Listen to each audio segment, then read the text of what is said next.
Buenas noches, hermanos, amigos, familia. ¿Qué tal? Espero que estén bien.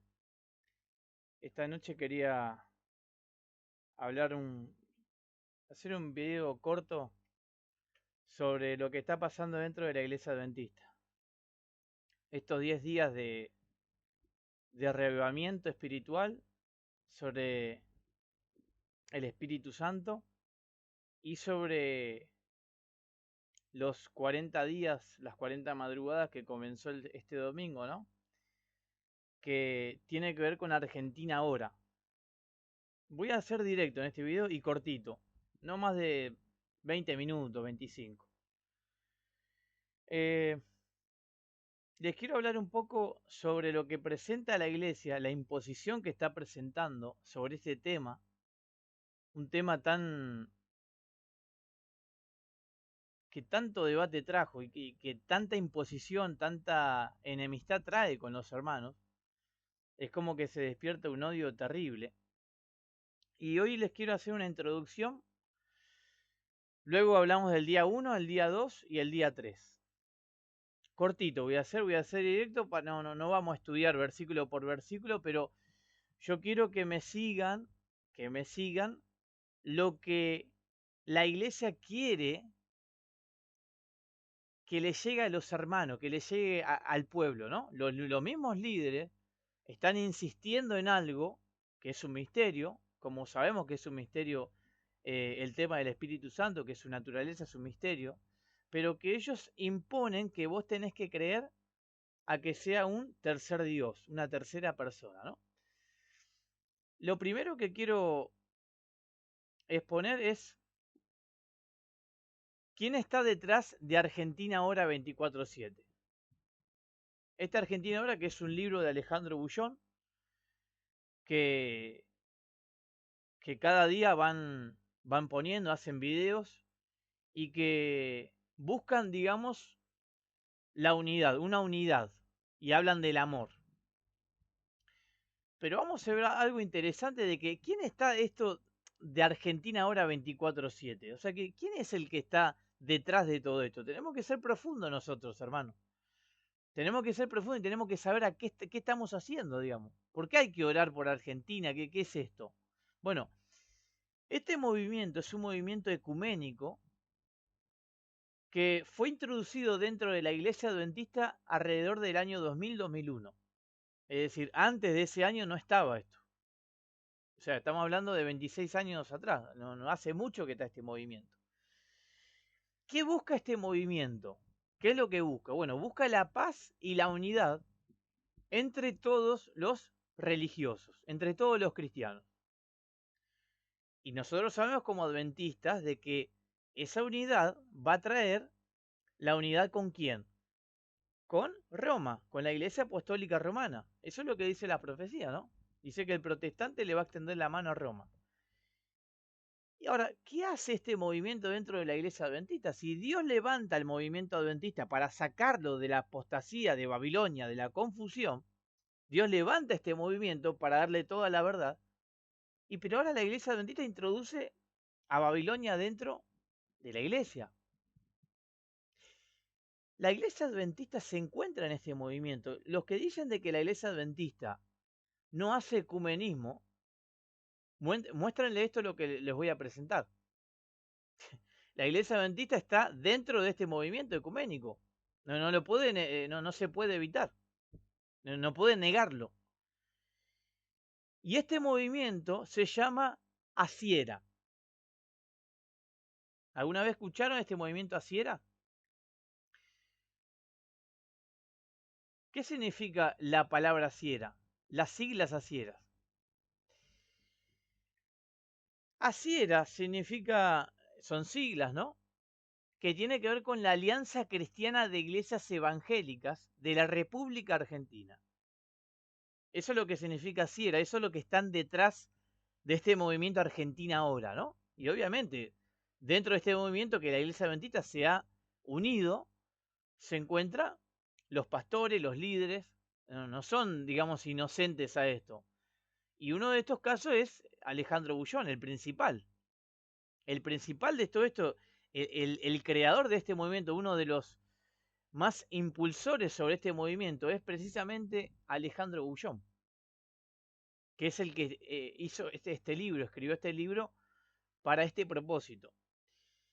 Así que así era Alianza Cristiana de Iglesias Evangélicas de la República Argentina, está detrás de este movimiento. Ahora, este movimiento se crea en el año 1982, después del Concilio Vaticano número 2, donde la Iglesia Católica llevó a cabo que todos los cristianos tienen que aceptar al Dios formado y compuesto en tres personas, que era clave para esto.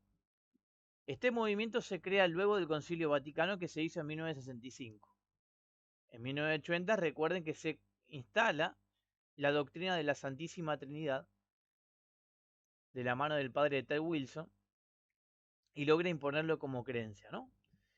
El presidente de la República Argentina, que es Milei, con el presidente de este movimiento se llama Christian Hoft,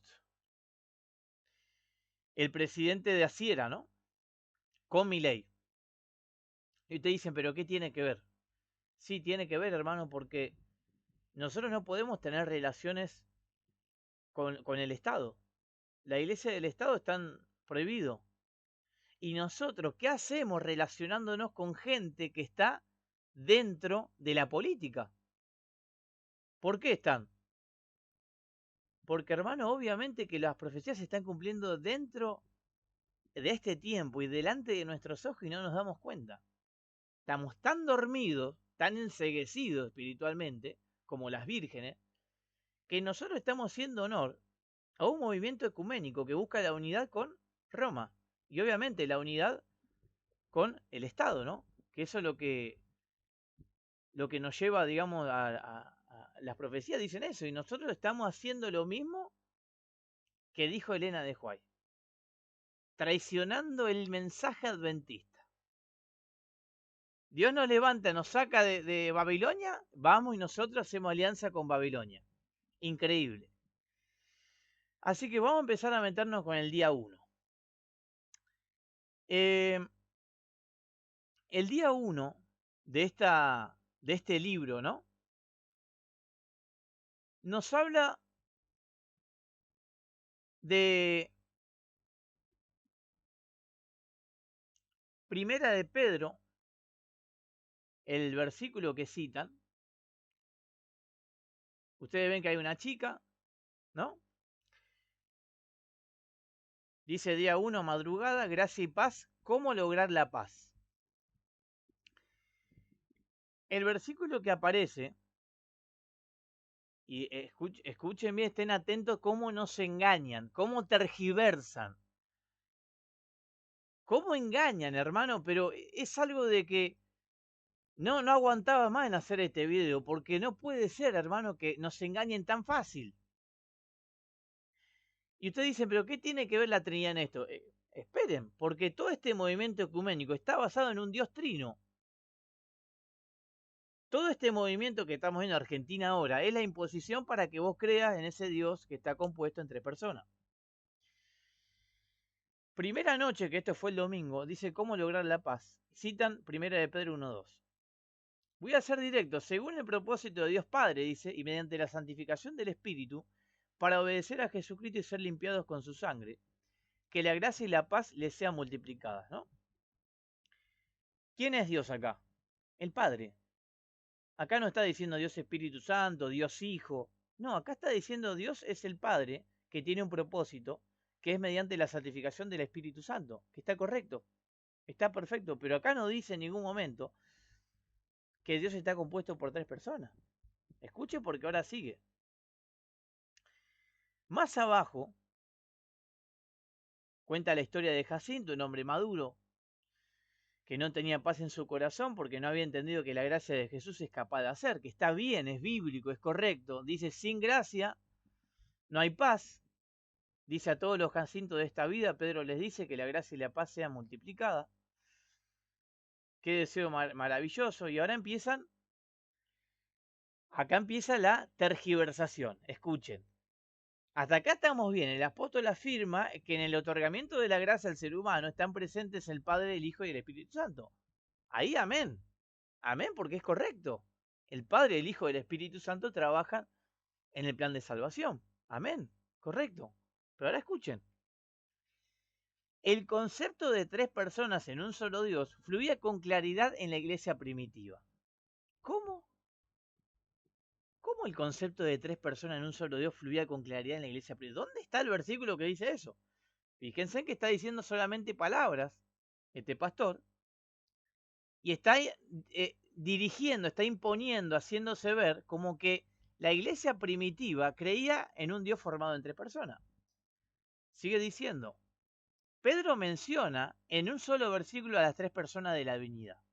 Ahí está, ¿no? O sea, dice que Pedro está diciendo que dice Dios Padre, Dios Hijo, Dios Espíritu Santo. Pero Pedro no está diciendo eso, de ninguna manera. Sigamos más abajo.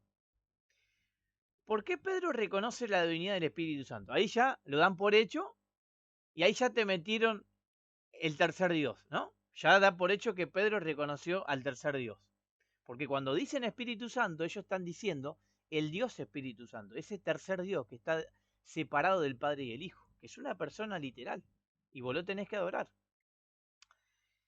Dice, si el Espíritu no fuera Dios, no tendría la capacidad de transformar, regenerar o hacer que el ser humano se torne sensible a la verdad.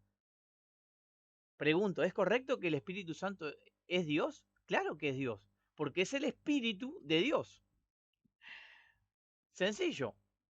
El Espíritu de Dios, el Espíritu de Cristo es el Espíritu Santo. Lógicamente que nos tiene que transformar y convertir. Pero fíjense en el engaño que dice que Pedro y la iglesia primitiva creían en un Dios formado en tres personas. Después dice más adelante, si te niegas a rechazar a ese Dios, a ese tercer Dios, dicen, Jesús dijo que este pecado es imperdonable, ¿no? O sea, ¿qué es el pecado imperdonable? Yo, por ejemplo, estoy cometiendo el pecado imperdonable. ¿Cuál es? Que estoy rechazando a ese tercer Dios Espíritu Santo. Ese es mi pecado imperdonable. Ahora, noten lo siguiente. Vamos a hablar del apóstol Pedro.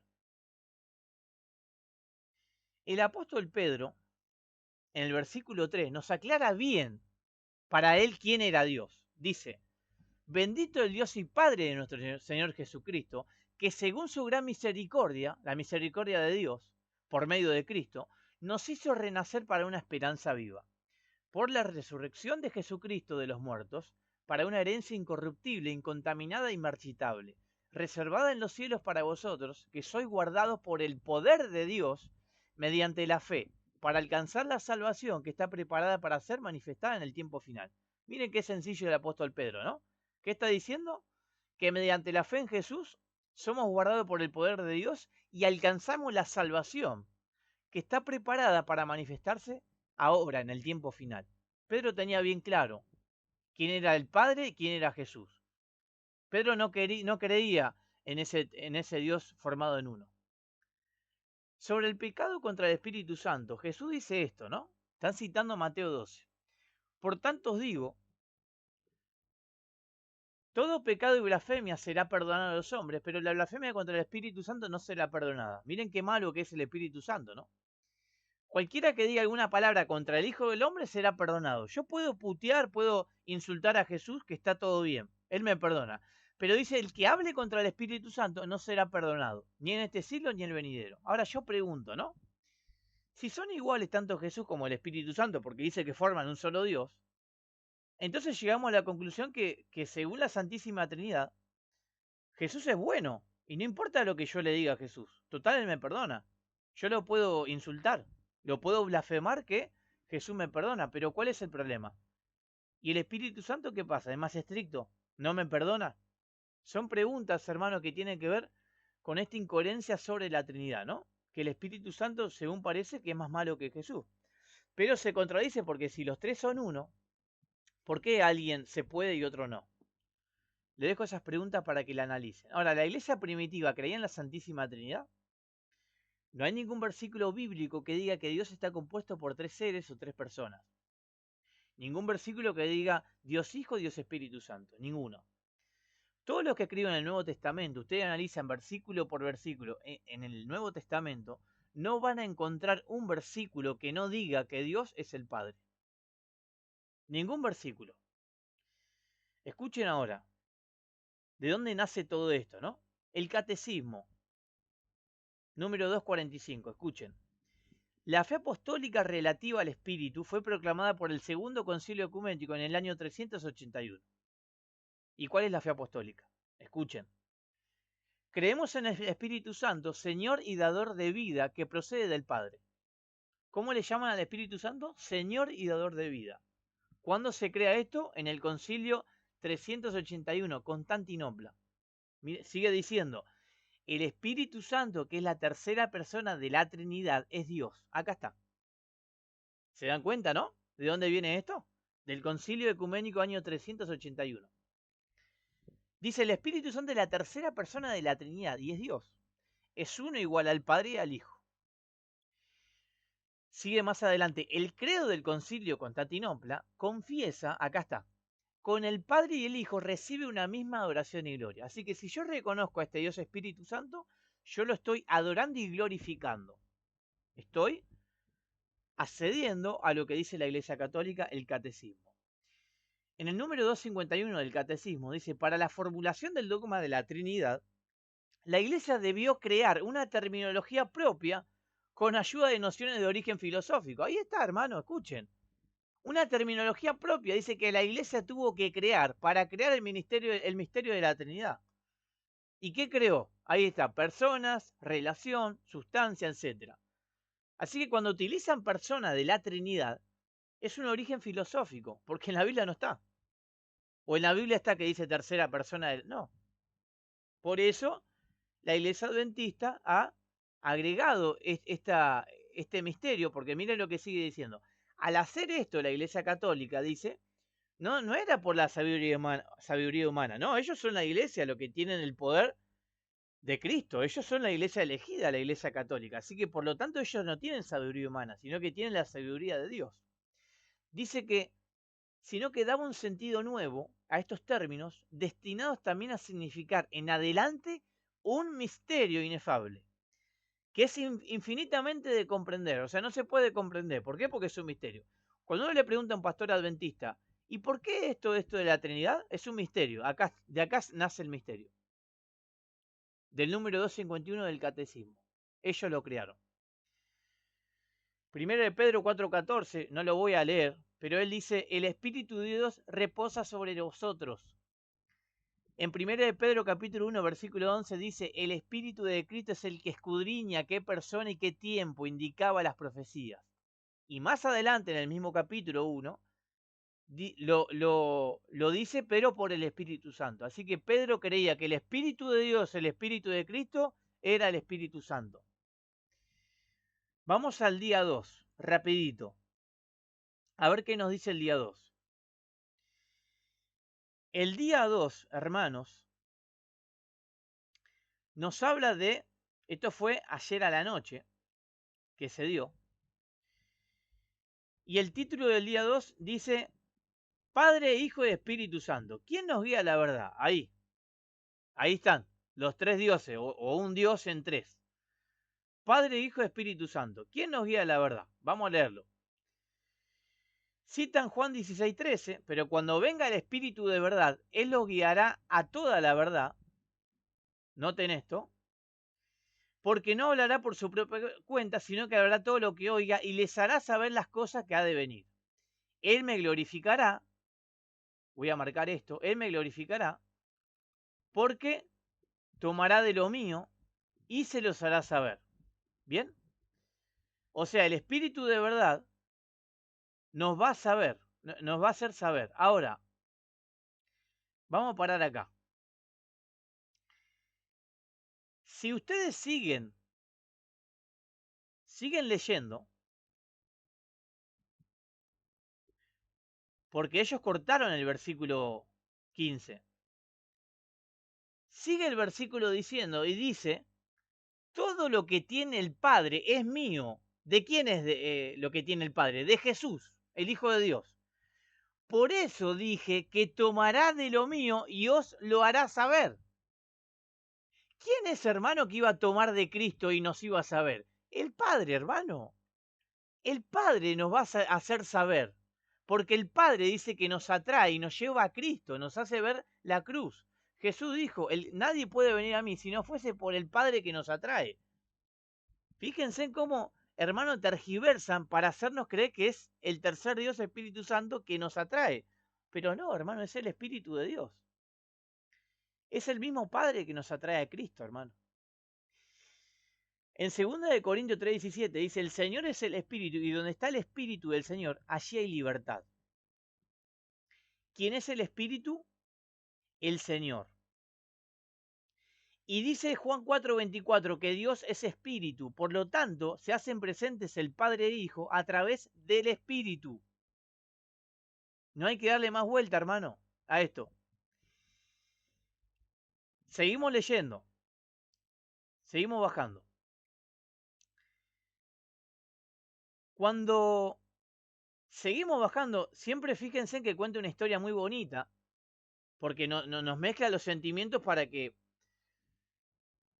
digamos, nos cree un sentimiento y nos haga sentir culpable que, bueno, tengo que creer en este tercer Dios. Habla de María Rosa, de que tenía una familia desunida y se preguntaba por qué, y la respuesta era porque, bueno, obviamente este tercer Dios no estaba al control de su vida, ¿no? Ahora dice, escuchen lo que dice ahora. Empiecen a meter, observa la armonía con la cual trabajan Padre, Hijo, Espíritu Santo, que es correcto, está bien. Ahora escuchen. El Espíritu procede del Padre, Jesús lo envía de parte del Padre y el Espíritu simplemente obedece, está correcto. Ahora ponen, pero no por obedecer deja de ser Dios. Y acá viene el tema. Uno con el Padre y con el Hijo, esa es unidad de sentimiento, pensamiento y acción. Acá entramos en un problema. Dice, son uno solo. Ya acá no hay versículo y escuchen el versículo que están poniendo. Deuteronomio 6:4 es el Shema de Israel. Dice, un solo Dios compuesto por tres personas que desea que sus hijos en esta tierra también aprendan a vivir como si fuesen uno. No existe disputa entre las tres personas de la venida. Bueno, vamos a Deuteronomio 6:4, ¿no? A ver qué dice. Dice, oye Israel, Jehová nuestro Dios, Jehová uno es. Amarás a Jehová tu Dios de todo tu corazón, de toda tu alma y con todas tus fuerzas. Eso es lo que dice el Shema de Israel, ¿no? O sea, quiere decir que Israel entonces adoraba a tres personas. Andá, preguntale, les hago una invitación, que le preguntan a un judío si realmente creían que el Shema de Israel estaba dirigido a tres personas. Y de pronto viene el cristianismo luego de 1500 años a decirle a los israelitas que estaban equivocados. Abraham, Isaac, todos creían en un Dios falso, porque ellos no creían en un Dios compuesto por tres personas. Ahora citan Deuteronomio 6:4 para decir que Dios está compuesto por tres personas. Cuando dice Jehová uno es, Jesús va a aclarar en el Antiguo Testamento qué significa esa unidad, ese ejad, que dicen que en hebreo es una unidad compuesta, y que es correcta, es una unidad compuesta. Jesús lo aclara en Juan 10:30, que dice, el Padre y yo uno somos. ¿Quién son uno? El Padre y yo. El Padre y el Hijo son uno. ¿En qué?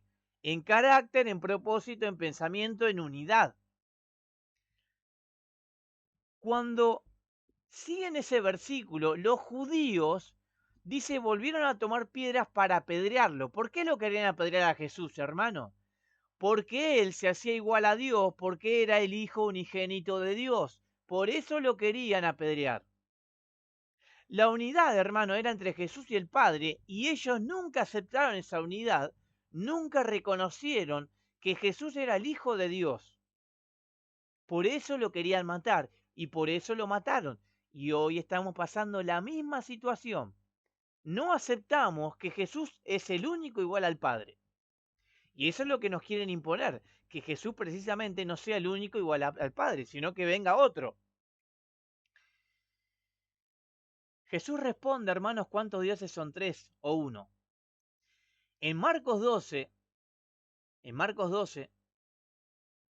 el capítulo 12, en el versículo 29, que no lo puse, por eso le cito el Evangelio de Marcos, anótenlo, que él va a citar el Shema. Dice, ¿cuál es el primer mandamiento de todos?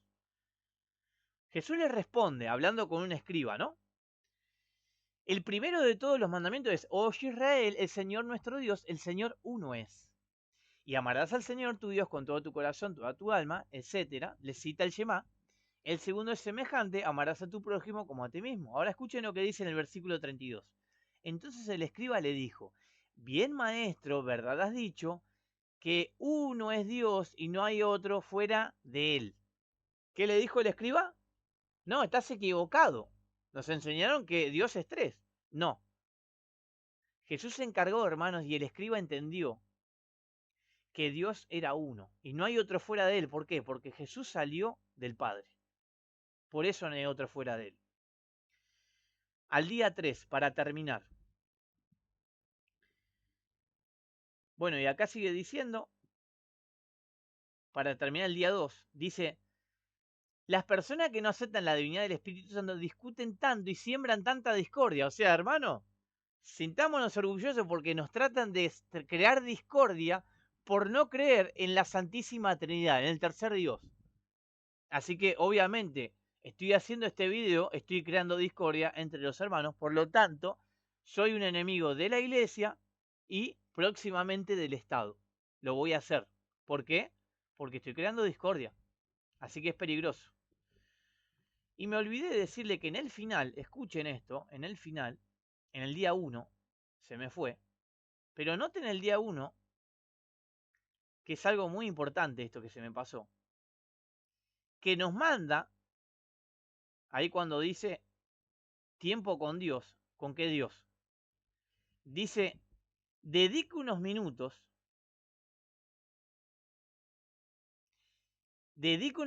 a hablar con Dios y pide al Espíritu Santo sensibilidad para escuchar su voz.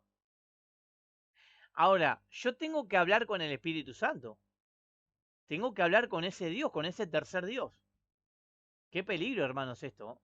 ¿Dónde dice la Biblia que yo tengo que hablar con ese Dios?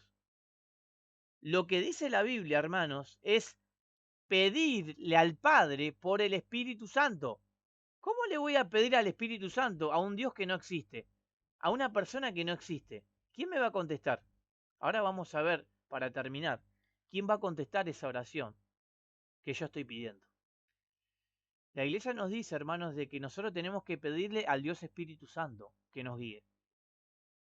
Y qué peligro eso. Qué peligro hablar con un Dios, con una persona que no es persona. Eso es espiritismo. Para terminar, el día 3, el último día, que se llama el Consolador. Lo voy a poner más grande a ver si se ve. El Consolador. ¿Quién es nuestro Consolador? Qué interesante, ¿eh? ¿Y con qué nos vamos a encontrar acá? Cita Juan 14, 16 al 18. Yo le pediré al Padre y Él os dará otro Consolador para que los acompañe siempre, el Espíritu de verdad, a quien el mundo no puede aceptar porque no lo ve ni lo conoce. Dice, pero ustedes sí lo conocen, porque vive con ustedes y estará en ustedes. No los voy a dejar huérfanos, volveré a ustedes. Miren qué interesante lo que dice que el mundo no puede aceptar porque no lo ve, no lo conoce al Consolador, a este Dios Espíritu Santo que iba a venir. Pero dice que los apóstoles sí lo conocían porque dice que vive con ustedes. Esto es una contradicción, porque si iba a venir el Dios Espíritu Santo, ¿cómo es que lo conocían y que el mundo no lo conoció? Si tenía que venir. En Juan 1 tenemos la respuesta. Juan capítulo 1, versículo 10. En el mundo estaba, ¿quién estaba? Jesús, el Cristo, el Hijo de Dios. Y el mundo fue hecho por medio de él. ¿Pero qué pasó? Pero el mundo no lo conoció. ¿Quién es el consolador, hermano? ¿El Dios Espíritu Santo? Está hablando de Jesús. A Jesús nadie lo conoció, nadie lo reconoció. Y se está refiriendo que el Espíritu de verdad es el mismo Cristo, pero iba a venir de otra forma, otro consolador. Y ahora lo vamos a ver. Cuando dice otro consolador, Nosotros vamos a Primera de Samuel 10, no está hablando de otra persona, sino que está hablando de otra forma de persona, de otra, que iba a venir de otra manera. Escuche Primera de Samuel 10, hablando de Saúl 6, cuando Saúl es ungido. Dice, entonces el Espíritu de Jehová vendrá sobre ti con poder y profetizarás con ellos y serás mudado en otro hombre. Y ustedes pueden encontrar otras versiones que dice, serás transformado en otra persona. Pregunto, ¿Saúl se convirtió en otra persona? ¿Se convirtió en otro ser y se fue volando por ahí y era otro Saúl? No, era el mismo Saúl. Pero ¿cómo estaba Saúl? Convertido. ¿Por qué? Porque tenía el Espíritu de Dios en su vida. El Espíritu Santo lo transformó. Esa es la respuesta sencilla que va para esto. Seguimos terminando el nuestro consolador. Dice, más abajo,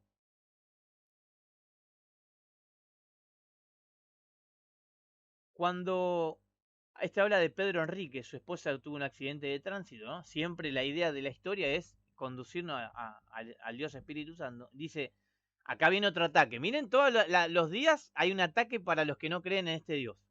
Sin embargo, existen algunos cristianos que consideran que el Espíritu no existe, o que es el ángel Gabriel, o que simplemente es otro nombre para referirse a Jesús. No, no decimos que es otro nombre para referirse a Jesús. Es simplemente el mismo Jesús que vino con su divinidad, ahora en forma de espíritu. Y no lo digo yo, lo dicen los versículos. Más abajo dice, Él os dará otro consolador. Dice, de acuerdo con estas palabras, el espíritu no es Jesús, es otro. Ahí está. El consolador es una tercera persona del único Dios verdadero. Qué terrible, hermano, lo que está diciendo acá. O sea, no es el Padre ni el Hijo, es otro Dios el que está acá en la tierra. Vamos a terminar con esto.